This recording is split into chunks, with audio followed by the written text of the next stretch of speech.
So Michael, obviously results haven't quite gone your way in the last couple of games, but the kind of fight back that you had in that 2-2 against Bristol City, that must give you a lot of heart looking forward. Yeah, it did, for sure, yeah. Was I surprised? Not really. I know the boys and I know the spirit and the character in the group, so I wasn't surprised by what they did, certainly the second half, but it, obviously wasn't an easy position. We ran up second half to start the second half well and to get back in the game, and you go 2-0 down and the situation comes a little bit tougher, but I thought the boys responded really, really well, and I think the fact we haven't played badly over the last few games. We haven't had the results we want by any stretch, but we haven't played necessarily badly. We've conceded some goals and things we could do better, but I think the playing well in games gives you a lot of confidence still that you can get back into it, and I think they showed that the belief and the confidence that they still have to do what they did. And not getting the rewards for that hard work sometimes, it can be tough in a dressing room. How have the lads responded in the last couple of weeks? They're fine, yeah. Boys are fine. I think it's football, you have ups and downs, and sometimes it goes for you, sometimes you carry on trying to do the right things, and for some reason it doesn't quite work, it doesn't quite go for it, but that's up to us to kind of demand them standards from each other, which the boys are fantastic at, I must admit, in terms of how they come in and prepare and train. So that's not the issue. It's just getting the details right, being ready in certain moments, and as I said, I think generally the performance the boys can take a lot of confidence from, and knowing that the foundation is there. And you've got another tough game coming up against Norwich. What are you expecting from them on Friday? Obviously a good team, some really, really good players with experience and having success in this league as well, with a good manager. So similar to us in many ways, they've had mixed results over the last couple of weeks, but we'll certainly be expecting the best version of them, and we'll have to be at our best. And they're hovering around the playoffs. Do you expect over the next few weeks that we'll start to see that table set a little bit? Well, there's not long left anyway, so it's going to have to set at some point. That's just how it is. That's the nature of it. It doesn't really change what we do or how we approach it or how we think about the game itself. It's tight in and around the playoffs, and we both have something to play for in our own agendas, but it won't really change what we do going into the game. Congratulations on your nomination for Manager of the Season in the Championship as well. How does that feel to be recognised in that way? Yeah, it's nice. I think it's nice for the players to be recognised as well, and they both fully deserve it. So it shows over a period of time as a group we've done pretty well. I keep saying it takes you so far, but it's what happens next. But really pleased for the players because they certainly deserve it. But as someone who's just taken on your first managerial role, it must be really heartening to get that kind of recognition personally as well. Yeah, but anyway, it's not what I judge myself on. I think I judge myself on what's happening around this place, what's happening around the club, the training ground, and what we're doing with the players to try and make them better, really. Awards are nice, of course they are, but I don't judge my success or how well things are going by that. It's more of how I feel the team's doing, how we're progressing, are we getting better, are we going in a good direction, and what the spirit in the group is. That's more important to me, really. That's brilliant. Thank you, Michael. Just going back to the Bristol City result, Michael, was the overriding emotion afterwards disappointment at having to come back from 2-0 to 2-0 down, or the ability to come back from 2-0 down? Yeah, a bit of both. Surely taking, for the spirit and the character of the group to do that, and to be able to dig deep in a way which was even better, that it wasn't a gung-ho kind of messy kind of getting back into the game. I thought the goals we scored were kind of measured, controlled, playing the way we want to play, and looking dangerous, which I was really pleased about.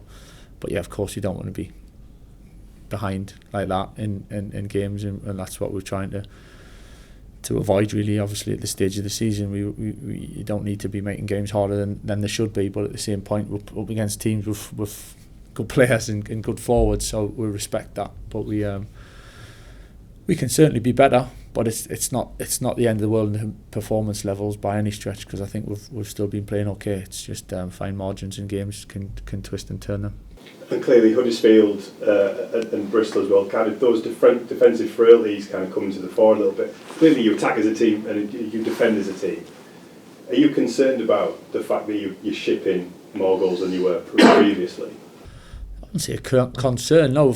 Listen, we have done, so there's, not hiding from it at all, and I think the boys understand what we have to do, and as you say, as a team, defending as a team, which we have done for a period of time very well, and individual things sometimes it's a bit of a unit, 2s and 3s and 4s, sometimes it's a team thing.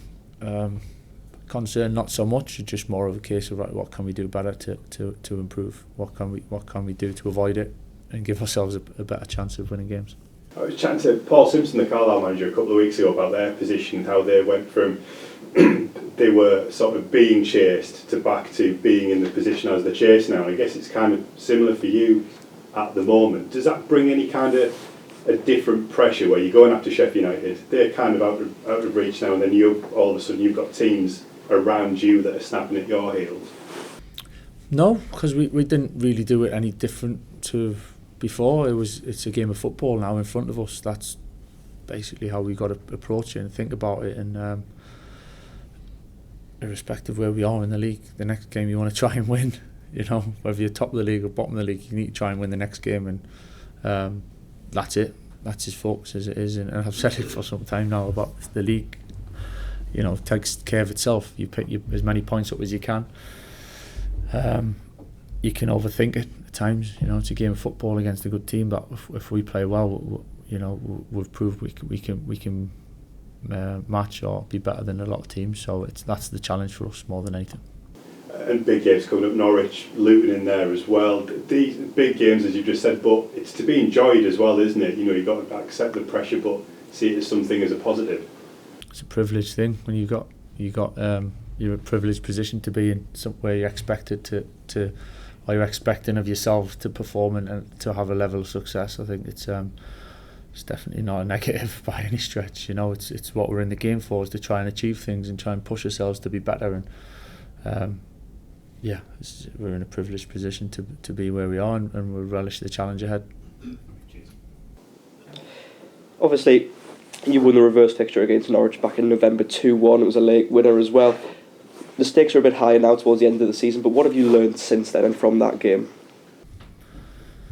Obviously learnt a great deal. I think it's been a lot of games, a lot of different experiences, and getting to know the players even more. And I think as a group we're certainly stronger now than we were then, even though we had some good results and we started really well. I think we're a better team. Individually, I think the boys have developed really well, and I'm not saying that the result will necessarily repeat itself just because of that, but I'd say we're sitting in a better position now than we did back then.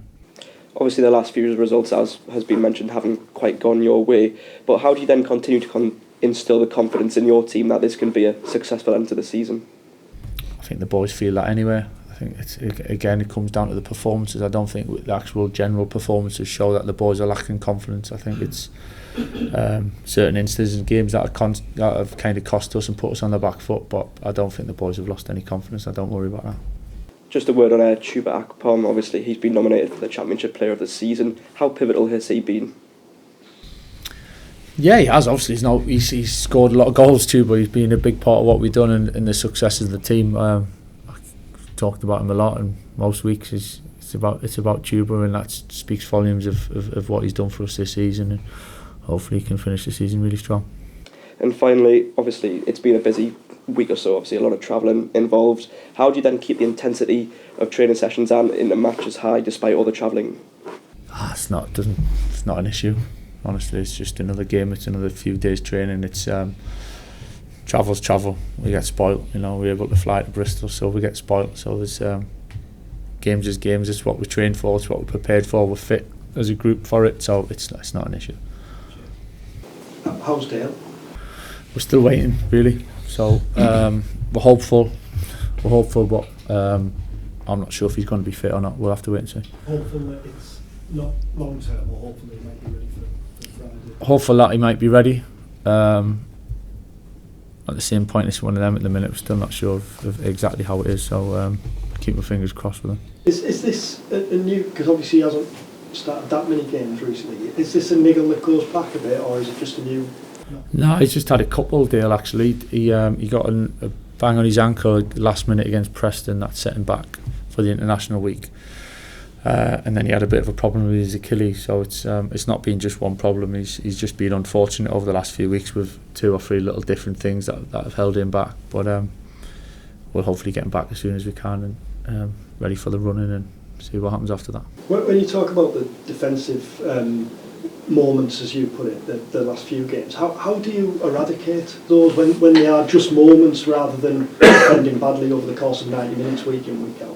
Yeah, that's a really good question. I think it's that's just part of football, I think concentration's a lot of it, and don't doubt the boys of willingness in trying to do the right things. It's that's football, that's most goals that are scored in football. Is something along the lines of the team who've conceded is something you could have done better, and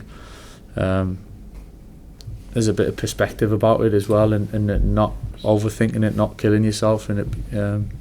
You got to trust yourself in making the decisions. So, and I fully trust the boys. So I don't doubt them for one bit. I'm not, as I said, it's not a concern. It's about, come on, let's keep them standards of what we know we're capable of doing.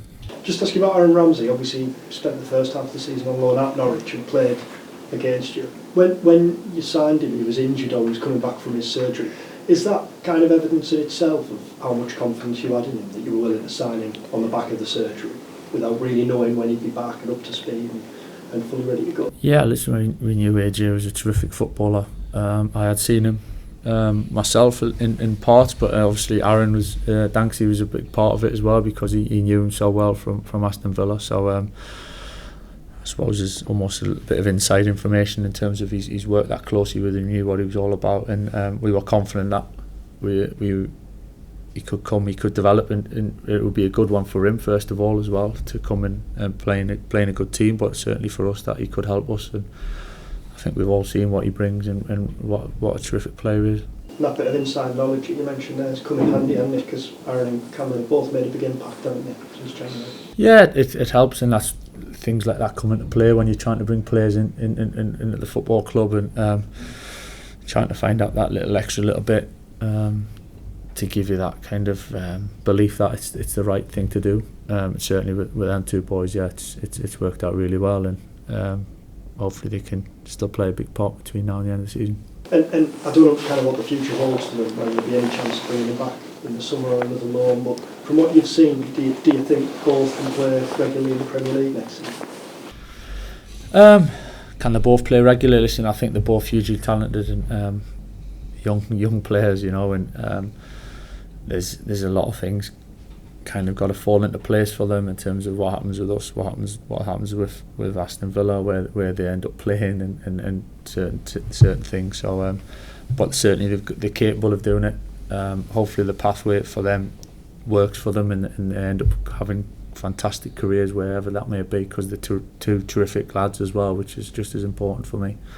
And we'll see what the future brings for them. And just looking ahead to the summer, how far along down the line are you with planning for transfers?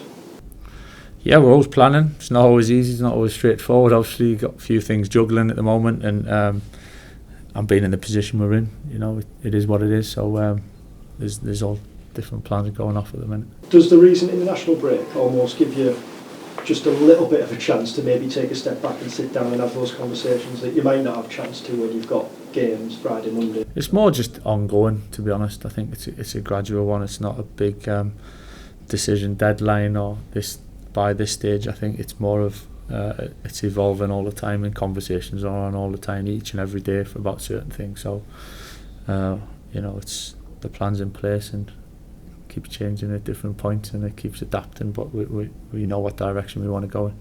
And on that, like on the plans keep changing, do you have to have 2 lists? One for the eventuality or possibility? Yeah, when I say plans keep changing, I don't mean we totally we don't change our plans as such. I think it just players. Some players are available, then they're not. Some players, whatever. There's all sorts of different things change, but you got to be flexible. We know what direction we want to go in. We know kind of things what need done, but you got to be flexible and patient, and quite decisive in the way we want to go about things. And do you need two lists then? One for the possibility of going up, and one for the possibility of being in the Championship again next season?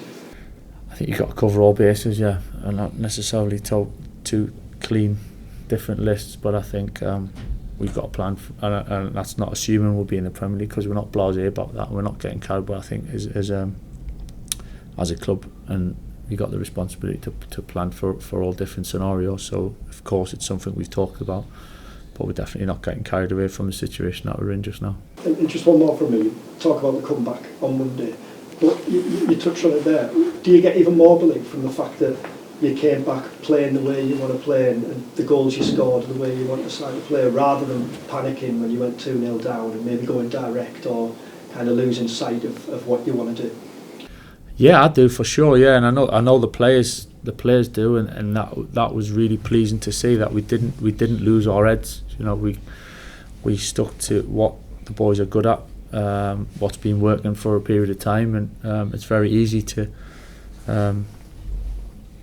kind of that emotion to kick in, where you almost become a little bit desperate and start chasing things, and it doesn't necessarily make you a better team or give you a better chance. So I was really pleased the way the boys kept stable and emotionally kind of controlled it, and kept believing, and nearly pulled it off in terms of getting the win as well. Thank you.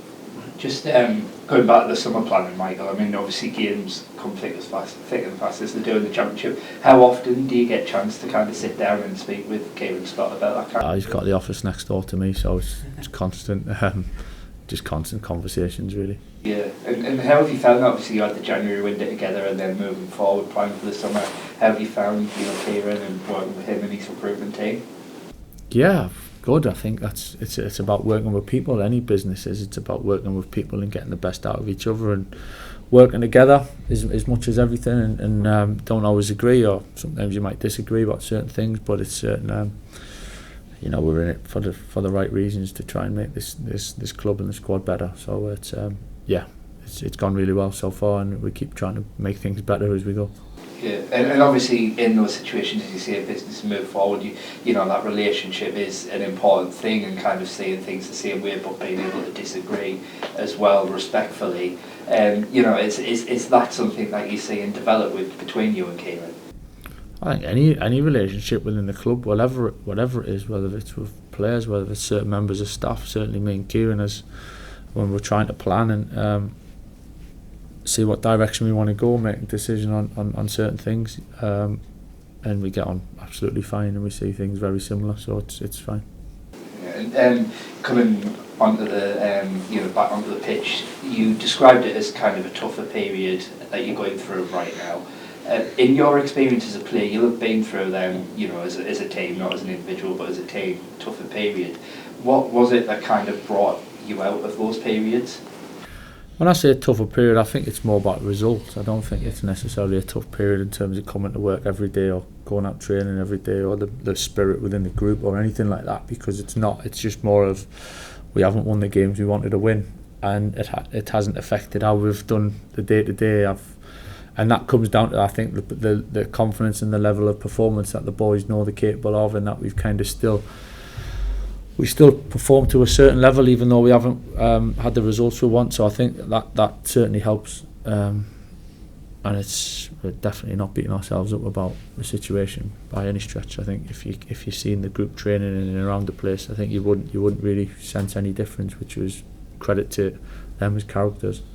Yeah, and we've mentioned, the defensive side of things. When you go through a little period like this where you maybe ship a few more than what you have been, do you then in training tend to focus a little bit more on that side of things, or do you try and keep it consistent all the time? I think consistency is important. I think that sometimes you can make more of things as well, and you can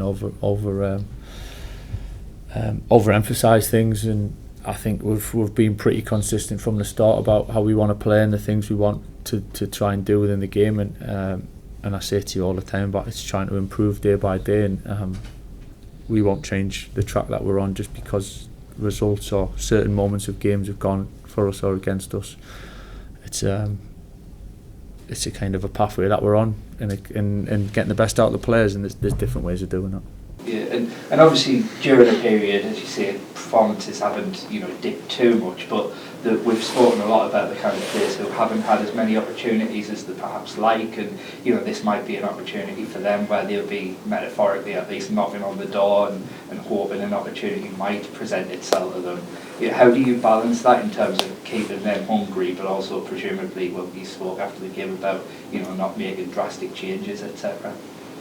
It's just a constant balance of what players are ready, what players are we see fit for certain games, and managing the dynamics as well after a win, after a draw, after a loss, however it is. That's just part of the challenge of me, and I'm in a fortunate position where I've got a good place to choose from, and it's up to us to pick the right balance. You spoke about when you took the job, you went on, you've often gone on big decisions on kind of gut instinct. Does that come into it when when you're picking your team as well? Yeah, it's big. Any decision, you've got to make decisions, you've got to be decisive. That's part of the job. Just finally from me then on the awards, Hayden Hackney obviously nominated for the young player. I mean, particularly, as the season's gone on, we know this is his breakthrough season. He's never played this level of football until now. As the season goes on, the stakes get higher, but he goes on the pitch and his intentions never seem to change. I mean, that must be really encouraging for you. Yeah, that's one of the biggest things I could say about Hayden is you would never know what's just happened in the game or the previous game or the moment just in that game. He just carries on, plays his football, believes in himself, has a real confidence in his own ability without showing any arrogance whatsoever, and I just really love the way he goes about his business, and he's quiet but he's got a real steeliness and stubbornness within him, and it's a real good quality to have, especially as a midfielder, to have that willingness to take the ball and want the ball and make things happen all the time, irrespective of what's going on around him in the game. Yeah, and obviously since he's been in the side, it's been pretty plain sailing. It's been good, as we've spoken about, and in these last 3 games, not being the results you wanted. But from him as a less experienced player, are you seeing the same kind of response as exactly the more experienced? Exactly the same. And that kind of mentality, that takes a player far in his career, won't it? Yeah, I'm not getting ahead of myself with Hayden. I think he's done incredibly well this season, and he's in a really good place, playing really good football. To have a good career and a long career in the game, you need things to go for you. You need to do the right things over a period of time. But at this moment in time, we couldn't ask any more of him.